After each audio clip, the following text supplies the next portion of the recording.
Mahkamah Konstitusi menolak 5 permohonan uji formil Undang-Undang Nomor 6 Tahun 2023 tentang penetapan Perpu Nomor 2 Tahun 2022 tentang Cipta Kerja menjadi undang-undang yang diajukan 5 pemohon dari berbagai kelompok serikat pekerja. 2023 demi keadilan berdasarkan ketuhanan yang Maha Esa. MK menyampaikan putusan 5 perkara ini secara berturut-turut dari perkara nomor 54 PUU 21 2023, nomor 40 PUU 21 2023, nomor 41 PUU 21 2023, nomor 46 PUU 21 2023 hingga nomor 50 PUU 21 2023. Mengadili, menolak permohonan para pemohon untuk seluruhnya, ucap Ketua MK Anwar Usman saat membacakan amar putusan di Gedung MK RI, Jakarta pada Senin, tanggal 2 Oktober tahun 2023. Sebagai pemohon 2, 3 Federasi Serikat Pekerja Kimia Energi. Hakim Konstitusi Manahan Sitompul menjelaskan alasan perkara nomor 54 diucapkan pertama karena memiliki dalil-dalil yang lebih banyak dibanding permohonan lainnya. Pertimbangan hukum dalam perkara nomor 54 yang sama dan saling berkaitan akan dijadikan rujukan pada putusan perkara lainnya.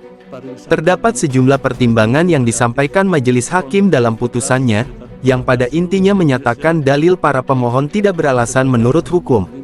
Salah satu dalil pemohon yang disampaikan majelis hakim adalah terkait Perpu Nomor 2 Tahun 2022 sebagai cikal bakal lahirnya Undang-Undang Nomor 6 Tahun 2023 telah ditetapkan Presiden dengan melanggar prinsip ihwal kegentingan memaksa. Kalimantan Barat sebagai pemohon 6, 7 Federasi Serikat. Hakim Konstitusi M. Guntur Hamzah mengatakan berdasarkan fakta persidangan, terungkap bahwa pertimbangan Presiden menetapkan Perpu Nomor 2 Tahun 2022 terlebih dahulu untuk merevisi Undang-Undang Nomor 11 Tahun 2020 karena terjadi krisis global yang berpotensi berdampak signifikan terhadap perekonomian Indonesia. Krisis global yang dimaksud akibat geopolitik yang tidak menentu dikarenakan salah satunya faktor pemicu perang Rusia-Ukraina serta situasi pasca krisis ekonomi usai pandemi COVID-19. Persaudaraan Pekerja Muslim Indonesia sebagai pemohon 12, 13 Serikat Buruh Sejahtera Indonesia. Oleh karena itu, Mahkamah menilai dalil tersebut tidak beralasan menurut hukum. Kendati demikian, putusan 5 perkara ini diwarnai pendapat berbeda, dissenting opinion, oleh 4 hakim konstitusi. Mereka adalah Wahiduddin Adams, Saldi Isra, Eni Nurbaningsih, dan Suhartoyo. Makanan minuman sebagai pemohon 14, 15 Asosiasi Serikat Pekerja. Perkara nomor 54, PUU 21, 2023. Permohonan ini yang putusannya dibacakan pertama kali oleh Hakim Konstitusi. Permohonan diajukan Federasi Kesatuan Serikat Pekerja Nasional, Federasi Serikat Pekerja Farmasi dan Kesehatan KSPSI, Federasi Serikat Pekerja Kimia Energi dan Pertambangan KSPSI, Federasi Serikat Pekerja Logam, Elektronik dan Mesin, SPSI. Lalu, Federasi Serikat Pekerja Pertanian dan Perkebunan, Federasi Serikat Pekerja Rakyat Indonesia, Gabungan Serikat Buruh Indonesia, Konfederasi Buruh Merdeka Indonesia, Konfederasi Serikat Pekerja Seluruh Indonesia, Persaudaraan Pekerja Muslim Indonesia, Serikat Buruh Sejahtera Independen 92 dan seterusnya. Mahkamah berwenang mengadili permohonan tentang waktu pengujian formil pada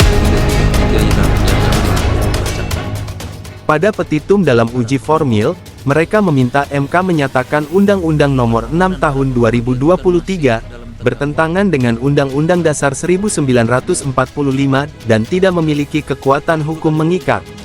Sedangkan pada petitum material, mereka meminta MK menyatakan puluhan pasal dalam undang-undang tersebut bertentangan dengan Undang-Undang Dasar 1945 dan tidak memiliki kekuatan hukum mengikat. Adapun MK menolak uji formil permohonan ini seperti perkara lainnya. Sementara itu, Hakim MK memutuskan pemeriksaan uji material permohonan ini akan segera dilanjutkan. Hal itu ditegaskan dalam putusan provisi permohonan ini. Keputusan Mahkamah Konstitusi bahwa Undang-Undang Nomor 6 Tahun 2023 tentang penetapan peraturan pemerintah pengganti Undang-Undang Perpu Nomor 2 Tahun 2022 tentang Cipta Kerja menjadi undang-undang tetap berkekuatan hukum secara sah, menuai kekecewaan dari Aliansi Aksi Sejuta Buruh (AASB). Pada bagian perkara pertama, bahwa menurut para pemohon persetujuan Perpu 2 tahun 2002 menjadi Ketua Umum DPP Konfederasi Serikat Pekerja Seluruh Indonesia, KSPSI, yang juga koordinator AASB, Jumhur Hidayat meluapkan kekecewaan itu saat pihaknya bersama ratusan buruh beraksi di gedung MK, kemarin, Senin, tanggal 2 Oktober tahun 2023. Menurutnya, hakim-hakim MK telah menjilat ludah mereka sendiri.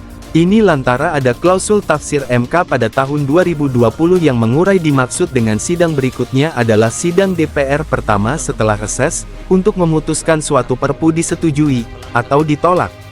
Sementara DPR memutuskan persetujuan Perpu Cipta Kerja pada masa sidang DPR yang berikutnya lagi. Dan ini berarti kegentingan yang memaksa sebagai syarat absolut lahirnya Perpu itu adalah bohong belaka, tegasnya kepada wartawan, Rabu, tanggal 3 Oktober tahun 2023. Seharusnya, MK menyatakan cacat formil, tapi yang terjadi malah mengesahkan Perpu tersebut. Ini artinya MK telah menjilat-jilat ludahnya sendiri dengan melanggar taksir MK sendiri dan membenarkan pelanggaran konstitusi Undang-Undang Dasar 1945, sambung Jumhur. Undang-Undang Nomor 11 Tahun 2020 tentang Cipta Kerja. Aksi buruh mengawal putusan MK atas gugatan Undang-Undang Ciptaker sempat rusuh. Kericuhan terjadi saat majelis hakim menyatakan dalil para pemohon tidak bisa diterima. Seketika kelompok buruh langsung melampiaskan amarah dengan melempari baliho raksasa bergambar 9 hakim konstitusi. Mereka turut membakar berbagai spanduk dan kayu-kayu dan meneriakkan Jokowi mundur.